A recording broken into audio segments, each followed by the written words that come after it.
قوبا تاڵەبانی ئەمڕۆ بە جلوبەرگێکی جیاواز و ئێشێکی جیاوازەوە دەرکەوت. جێگری سەرۆکوەزیرانی هەرێمی کوردستان بە پۆشاکێکی کرێکارانەوە فڵچەیەکی بەدەستەوە گرتووە و بۆ ئاخی دیوارە کۆنەکانی قوتابخانەیەکی هەولێر دەکات. ئەو کارەی تاڵەبانی دەستپێکی پرۆژەیەکە بۆ دروستکردنی هەستی کاری خۆبەخشی لەناو خەڵکدا.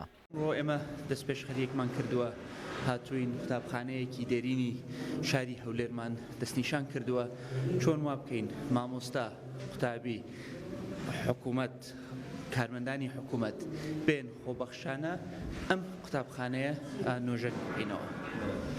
پرۆژێ ئەمە دەستپێکە چیتری بەدوادادێن؟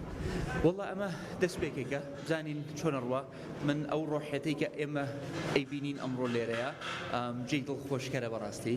جێگری سەرۆکوەزیران ئەگەر چی یەکەم جاری بوو کاری بۆ یاخی بکات بەڵام وەک شارەزایەک دەردەکەوت. ئەو قوتابخانەیە کە تاڵەبانی پرۆژەکەی لێوە دەست پێ کرد لە ساڵی 1970ەوە دروستکراوە و تەنها یەک جار نۆژەن کراوەتەوە. مامۆستایان و قوتابیانی قوتابخانەکەش وا دەردەکەوتن زۆر دڵیان خۆش بێت بۆیە ئەوانیش کاریان دەکرد. ژوورەکانمان بەکەڵە خوێندنە دەهات. یعنی بەڕاستی لە هەموو ڕوویەکەوە لە ڕووی پەنجەرەکانی لە ڕووی کارەبای لە ڕووی بەیاب و لە ڕووی سەبەی ئەرزەکەی و هیچ شتێک بەکار نەدەهات. بەڵام ئێستا کە دەستخۆشیێکی زۆریان لێ دەکەم ئینشاڵڵا هاوشێوە و هاتمەنیان زۆر دەوێت بۆ نۆژەنکردنەوە زۆر بە قوتابێکە بە نسبەت بەشێک لە قوتابخانەکەمان نۆژەن کراوەتەوە. قوبا تاڵەبانی هەر کەسی دەبینی دەیگوت فڵچەیەک بەدەستەوە بگرە و ئیش بکە.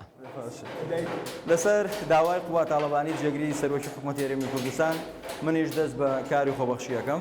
ئەمەوێ بزانم ینی کاری خۆبەخشی کارێکە لە جیاتی پارە وەرناگری چ هەستێک لای مرۆڤ دروستەکان من ژۆک و ڕۆژنامەنووسێک داواکەی جێگری سەرۆکی حکوومەت قبوڵەکەم و دەست بە نۆژەنکردنەوەی قوتابخانەکەەکە.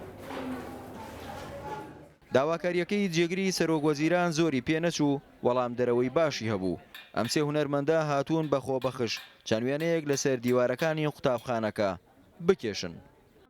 حرسي رسامها مهاتن رسم دروس بكن سر ديواري مدرسة وقبول كرني وان دعوة بومشان مجو دعوة وقبول كر. کۆتایی کارەکەی قوبا تاڵەبانی گرتنی چەند وێنەیەک بوو لەگەڵ قوتابیان و مامۆستایانی قوتابخانەی ڕەوشان. ئەمە دەستپێک بوو حکوومەت کار لەسەرەوە دەکات پرۆژەکە بەردەوام بێت. سەنگەر عەبدوڕەحمان ڕوودا و هەولێر.